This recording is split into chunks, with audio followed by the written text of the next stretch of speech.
அவரை நான் பாராட்டுகிறேன். இங்கே மதங்களை பற்றி பேச்சு வந்தது. நான் ஒரு கவிதை எழுதினேன். ராமர் கோயில் கட்ட வேண்டும் என்று பாவர் மசூதி இடிக்கப்பட்ட பொழுது நான் ஒரு கவிதை எழுதினேன். முதல்ல ஒரு முடிவுக்கு வந்துருவோம். ராமர் அவதாரமா மனிதனான்னு சொல்லுங்கன்னு கேட்டேன்.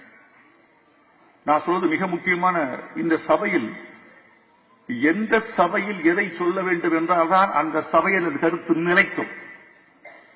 இது சொல்ல வேண்டிய சபை. ராமன் பிறந்த இடம் இது, அங்க கோயில் கட்டுறோம்னு சொல்லலாம். எனக்கு ஒரு கேள்வி இருக்கு. ராமன் அவதாரமா மனிதனா?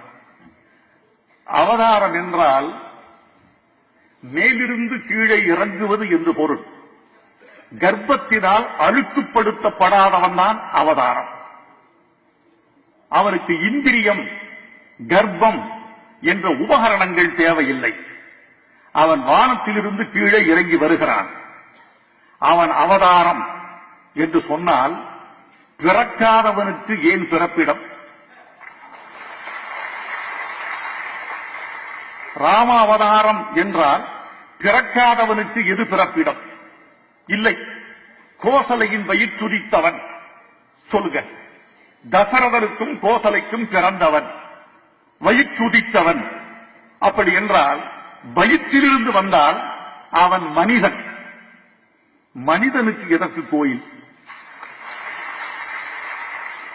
இந்த ரெண்டு கேள்விக்கும் இதுவரைக்கும் பதில் இல்லை. நானும் ஒரு பொது மனிதனாக, மத நல்லிணக்கம் பேசுகிறவனாக, இந்த மண் மனிதநேய மண் என்று வற்புறுத்துகிறவனாக, நாம் எல்லா மதங்களையும் கடந்து எல்லா மதத்துக்குள்ளும் மனிதர்களை பார்க்கிறோம் என்ற நிலைமையில் உள்ளவனாக நான் சொன்ன இந்த கருத்துக்கு பதில் இல்லை.